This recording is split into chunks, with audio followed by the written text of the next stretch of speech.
What's up, guys? It's me, boy KWS, and we are back again with another video. And I know you see the title. I know this is late, but I mean, okay, if you guys are paying attention, you know I was at the European Tekken Cup finals this past weekend. I was out there commentating. It was a great event. I want to talk about that in another video, so make sure you subscribe so you don't miss that. Obviously, like this video so it gets to more people. I literally got back off of my flight like 2 or 3 hours ago, so I'm literally doing this for you guys as fast as I could. The trailer dropped literally as we were, I think it was Friday or Saturday. We were in like the practice venue at the place. It was Super Cool, Sefi Black, and a few other people, and the trailer just dropped and was like, oh crap, we can't make our videos. But we're gonna make, I'm making mine anyway. I don't know about the others. We did all react to it live together. I think Sefi Black did record that, so maybe he'll be posting that somewhere, or has posted that already. But yeah, let's just get into it now. No introduction is needed. I used the wrong transition. I am not streaming. We're going to do that again because I need to use the right there we go. Okay.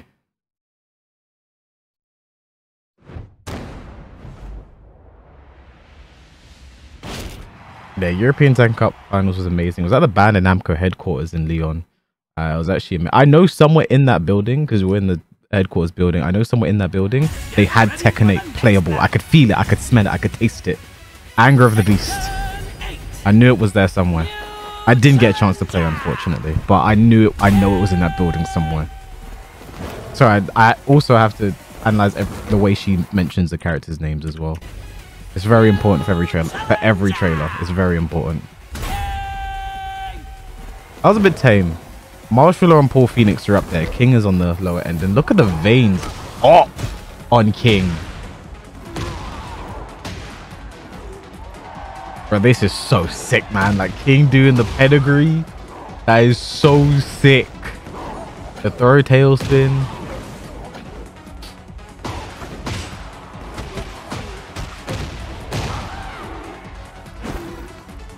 I love how he has the mic, because you know he's not saying shit.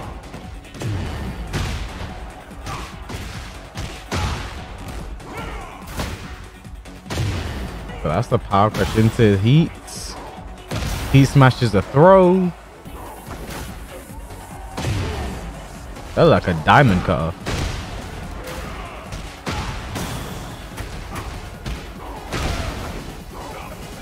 Bro, King looks insane in this game. And the Wild Sending 1+2 into the Rage Arts.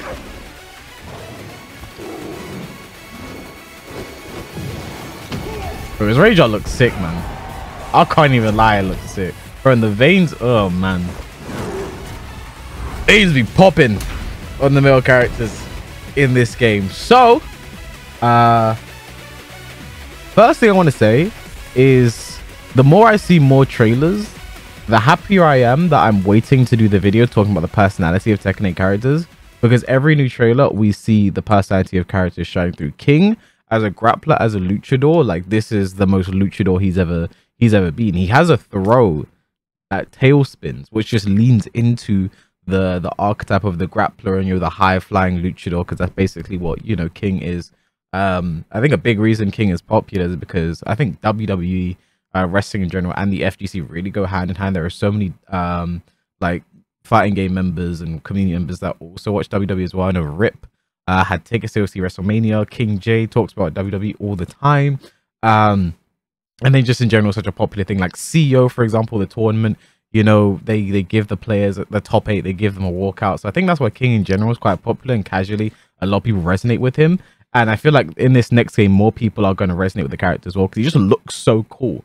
The stuff he's doing looks very, very, very cool. Now, from a gameplay perspective, my worries about Tekken 8 are still in there, but I want to be happy for this one. So first off, he starts off with a power crush, which interrupts the laws. Down forward 3 flip kick, and then does this follow-up attack, which it looks like is forward 1, but it's the other arm, so it could be a completely different move, into forward neutral 2, which looks way faster. That's one of the first things I noticed in this trailer. His forward neutral 2. Obviously we don't have the exact frames, it could be different. Oh, no, never play the sound when you go into slow-mo. That's a lesson. That was way faster than the forward neutral 2. that we have right now, because that was look plus on block. It looked like Law tried to chore. It looked like Law tried to do magic 4, forward 4 neutral 2, gets the counter. That's the animation. You know, that nothing about that has changed. The only thing that has changed is forward 4 neutral 2. The animation of it's changed, which might be why it looks faster, but it just looks way faster than it is now. The same animation, same follow-up on counter. Very nice. But actually, why? It's weird because Law did magic 4. I want to see the timing of it, because while setting 4, I want to see the timing. It was plus on block there, and I think the red means chip damage is done.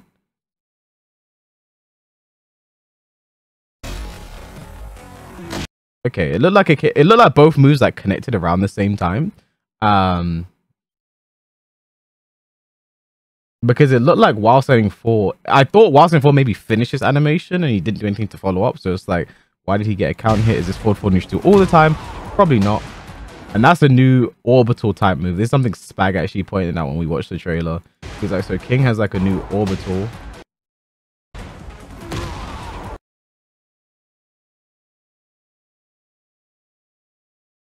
Which leaves them into crouch. And King has moves like this already in the game. But what I love is that his crouch throw is literally a fucking Triple H pedigree, and it's the old school Triple H pedigree. You know, one that they had to change because if you this is such a WWE fact, like it's so like unrelated. But the old WWE pedigree that Triple H used to do, he used to hold their arms until they hit the floor, and that used to cause so many injuries because they didn't know you couldn't land properly when like your arms are behind your back and like the leverage that he had. So like he is like there's a lot of neck injuries done by the old pedigree, and this is the old pedigree. Like he is holding your arms until you hit the ground. Obviously, if you see Triple H do a pedigree or like Seth Rollins do a pedigree, he lets the arms go before they hit the ground so they can brace themselves. There's no bracing done here for martial law. He takes that impact full on, and that's a full crouch down 4-2. And so this is something I think is so good for the character, is letting him just fully lean into the grappler, fully lean into the wrestler, fully lean into everything, and you literally just give him a throw, which is like a reverse version of Chris Jericho's code breaker, into the Shining Wizard ender that we will have today, the running power bomb. Just so cool. I really love that they're doing that for the character. Here's this. Okay, but this is something I really don't like right now. We saw this in the Nina trailer, and it's something that we see here again. You see it a lot. So look at when he does the throw. There's this weird spark. I don't like this at all. The more I see it, the more I don't like it, because we only saw a throw once in Nina's trailer, so it was hard to really judge how it is. But it's really, I don't like it.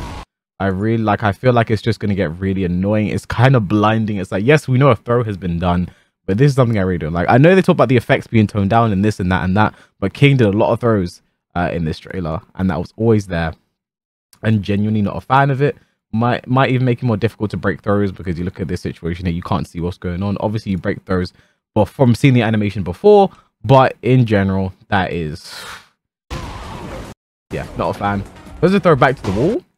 This looks guaranteed, not too sure. It looks guaranteed, which means, you know, if your back, I think that's one thing about King, is like when your back has been to the wall against King, throws haven't been that much of an issue. Like, there's not really a throw that's going to be, oh, he's going to do this throw. It's going to like make wall slap me or anything like that. I can't think of one anyway. But when King's back is to the wall, he always had giant swing, which made giant swing so much more powerful when King's back was to the wall. And now in this situation, it gives King a situation where he does this and he gets the wall splat into the wall throw as well, into the wall throw again. And again, you can see the spark on the throw again. Like, I don't like this. I really don't like this. I can't lie.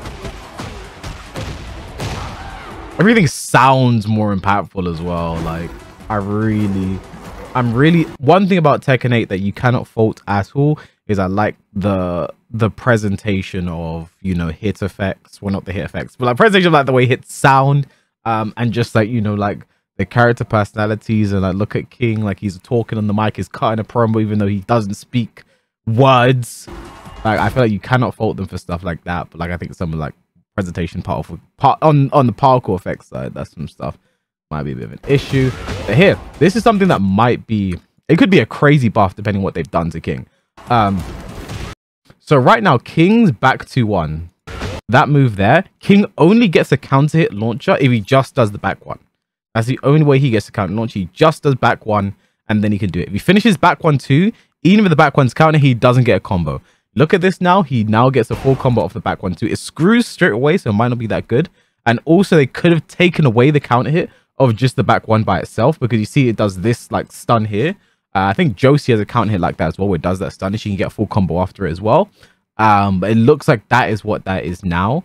But we don't know. We haven't seen back one by itself. We've only seen this full thing, but it could be a nerf or a buff to King, because if they've nerfed it so you have to finish the back one two to get the full combo, it's a bit of an issue for King, because back one two is high. You got the second hit, you launch him, so he has to commit to get the full combo, or you can do either one and get a combo either way. So interesting. I want to see how that one plays in the full game. So that's crazy as well. So he can do after Tailspin. I don't think we've seen this yet. I don't think we've actually explicitly seen it, but it's definitely been something that was obviously possible. You could do a Tailspin into your heat attack, finish the combo, so you can extend the combo like that as well. Because before we just see them do like a hit or a launcher into the heat, do the heat dash follow up. Here, a new Power Crush parry, kind of reminds me of Delvigin's Power Crush sort of parry situation, but here just gets a throw follow up. And again, this is what I'm talking about when I talk about the personality of the character leaning into the grappler archetype and making him more a wrestler. Is that, you know, the parry leads into a throw into the heat, does his heat smash straight away, just a big jumping power bomb, does that throw afterwards. And so we actually saw this in the North America Tekken World Tour regional finals. Is King had this like run up grab, which is like, he has this run which is like useless without heat, but in heat, when he does that in heat, he is armored. But it looks like there's a use for it without the heat, because if he does that throw straight away, it looks like you have to take a mix up after it. Runs up into like a big diamond car RKO, which activates heat. Then he does that the run that we saw there into, it looks like that looks like a shining wizard, like while the throw, it looks like a shining wizard. It looks like it does look like a mid, hard to tell. So he'll have a mix up when he does that run between the throw and the mid. For now, this is something I actually hate, I can't lie. So when he's in heat, 4-2-1 becomes a launcher with heat dash. I can't lie, I'm not a fan of that. 4-2-1 as a launcher is crazy, but he only has it in heat, has to spend his heat, has to spend his heat dash, get off heat to do it. But oh man, that's insane, I can't lie. Runs up. This is the combo we normally see King do, but that's the new extension there. But it looks like a move that he does that then leads into the run after it, and then he can do a throw. And there's whilst anyone +2 into his rage up. Whoosh. Presentation and Tekken 8. Bellissimo. Looks so good. Honestly, it's so good. But yeah, that's going to be all from me on this one. I'm sure you guys have probably seen this trailer a billion times right now. I'm sorry this one was late. There wasn't much I could do about it. I contemplated doing a reaction and editing a video when I was out there in Leon, but the quality just would not have been good. I just don't want like a terrible quality video with like, it'd be like on my laptop webcam. I didn't bring like even this headset with me, so I'd have no good mic. Like, I'd rather just wait, do it the right way. We'll have less views on it, but I feel like it's better for the channel in the long run instead of just shitting something out really fast to get the views. So yeah, thank you guys for watching the video. Please as well, one thing I like when I do these trades is you guys spot some things that I do not. So if you do see something, or if I miss something, please let me know. Let me know in the comment section. But yeah, thank you guys for watching.